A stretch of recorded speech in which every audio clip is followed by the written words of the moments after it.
नमस्कार, आप सभी का द हिस्ट्री यूट्यूब चैनल में हार्दिक स्वागत है और मैं हूं विकास टेकरे।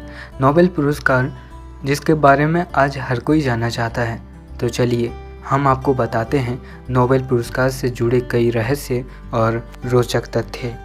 यह पुरस्कार नोबेल फाउंडेशन द्वारा स्वीडिश वैज्ञानिक अल्फ्रेड नोबेल की याद में वर्ष 1901 में शुरू किया गया।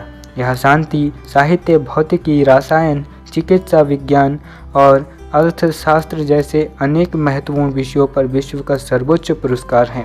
इस पुरस्कार के रूप में प्रशस्ति पत्र के साथ $14 लाख की राशि प्रदान की जाती है। अल्फ्रेड नोबेल ने कुल 355 आविष्कार किए, जिसमें वर्ष 1867 में किया गया डायनामाइट का आविष्कार भी था। नोबेल को डायनामाइट तथा इस तरह के विज्ञान के अनेक आविष्कारों की विध्वंसक शक्ति की बखूबी समझ थी। साथ ही विकास के लिए निरंतर नए अनुसंधान की जरूरत का भी भरपूर एहसास था। दिसंबर 1896 में मृत्यु के पूर्व अपनी अथाह विपुल संपत्ति का एक बड़ा हिस्सा उन्होंने एक ट्रस्ट के लिए सुरक्षित रख दिया। उनकी इच्छा थी कि इन पैसों के ब्याज से हर साल उन लोगों को सम्मानित किया जाए जिनका काम मानव जाति के लिए सबसे कल्याणकारी पाया जाए। स्वीडिश बैंक में जमा इसी राशि के ब्याज से नोबेल फाउंडेशन द्वारा हर वर्ष शांति, साहित्य, भौतिकी, रसायन, चिकित्सा विज्ञान और अर्थशास्त्र में सर्वोच्च योगदान के लिए यह पुरस्कार दिया जाता है।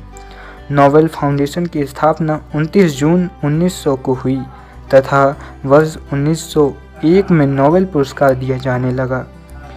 अर्थशास्त्र के क्षेत्र में नोबेल पुरस्कार की शुरुआत 1968 में की गई।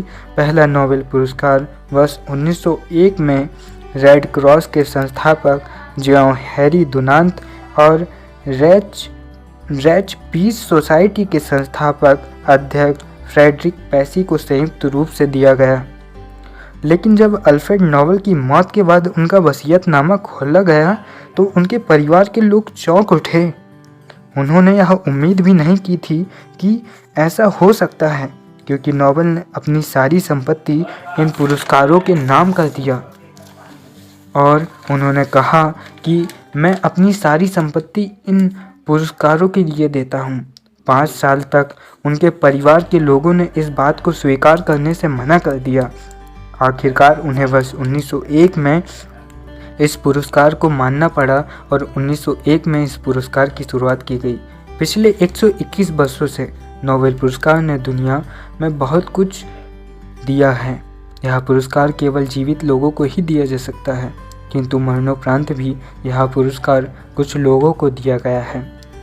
नोबेल पुरस्कार की दुनिया में बहुत कुछ हो चुका है और यह पुरस्कार संसार में कई कल्याणकारी कार्य करने वाले लोगों को सम्मानित कर चुका है।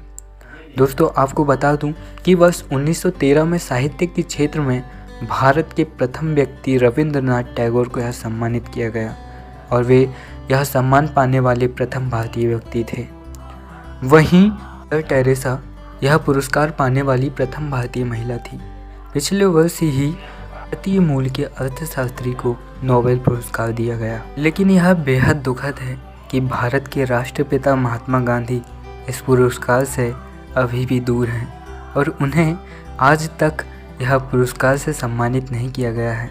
शायद यही नोबेल पुरस्कार का यह नियम है कि मरणोपरांत किसी को नहीं दिया जाता है। हालांकि कुछ ऐसे भी व्यक्ति हुए हैं जिन्हें मरणोपरांत प्रदान किया गया है, जिनमें से कुछ ऐसे थे जब वे जीवित थे तब उन्हें नोबेल पुरस्कार देने की घोषणा की गई, लेकिन जब नोबेल पुरस्कार मिलने वाला था तब तक उनकी मौत हो चुकी थी। राष्ट्रपिता कहा करते थे, निराशा ने जब भी घेरा तो बार बार इतिहास साक्षी हुआ है कि प्यार और सत्य की सदा ही विजय हुई है। इस धरती पर बहुत से हत्यारे और सितमगर हुए और कभी कभार ऐसा लगा कि विजय उन्हें ही मिलेगी, पर आखिर यही हुआ कि वो मिट गए। यह हमेशा ध्यान रहे। जय हिंद।